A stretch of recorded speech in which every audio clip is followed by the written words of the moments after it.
pleasure to speak with you. I thought the film was really fun. And what really impressed me here was that every single character kind of has their chance to shine in Tall Girl Yeah. 2. So what was the challenge in balancing all these different storylines? Tyler, nice to meet you, and I really love your background. Thanks.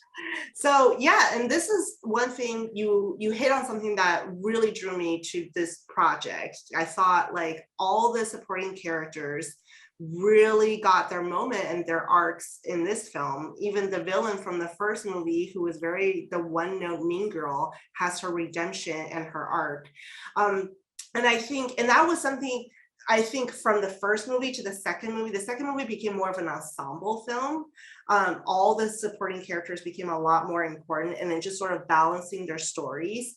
But in the end, this is still called Tall Girl. So, you know, especially in the editing process, we have all of these stories going on. So we want to give them their moment to shine, but also they still have to support Jodie's main journey. So it just always keeping in mind to protect our lead while also letting these supporting characters really shine in the second one. One of the themes I thought was particularly interesting was just the pressure that parents put on their children. You have Jodie, being supported, but so much so that it's, causing furthering her anxiety. Farida's parents don't want her to Yeah. follow her passions. Can you just speak to that? And I thought there were some really telling moments, exploring that theme. Yeah, and that's another thing that I found to be really relatable, both as a parent myself, and also as someone who had very, very strict parents growing up. Like for Rita's entire storyline with her parents, where they want her to pursue a medical career as opposed to fashion, basically is the story of my life, and I found that to be so relatable. And even Jodie's parents, who are such great parents and so supportive, sometimes they don't realize that they could come off being smothering and almost like overwhelm their child and adding to this pressure.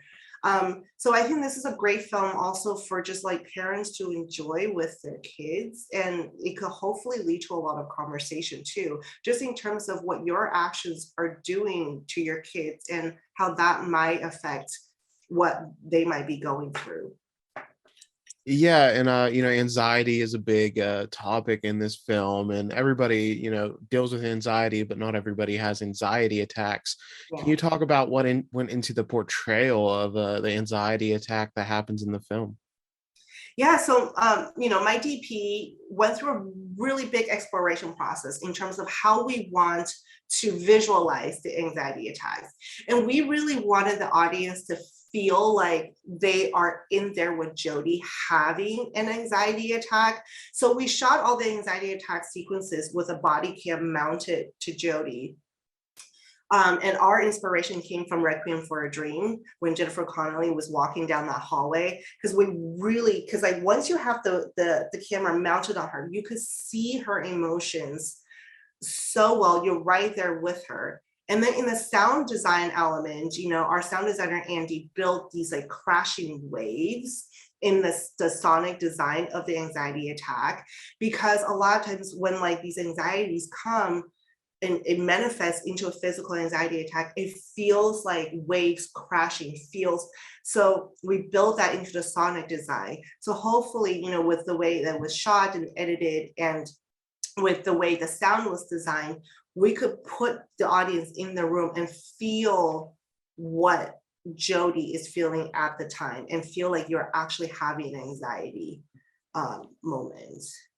You have a very young cast for the most part, very eager, but not as experienced. How did that differ compared to your past films on set?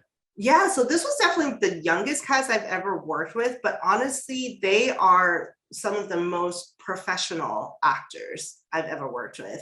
It's very different to work with a younger, more inexperienced cast than veteran actors. I mean, I've had veteran actors in my past films that just don't take directions very well, or they have a very set way to do things, and you just kind of sometimes have to deal with them a little differently.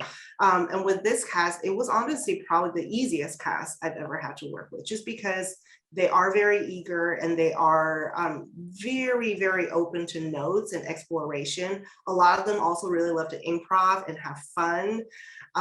So even though they are younger, they are by no means, less skilled.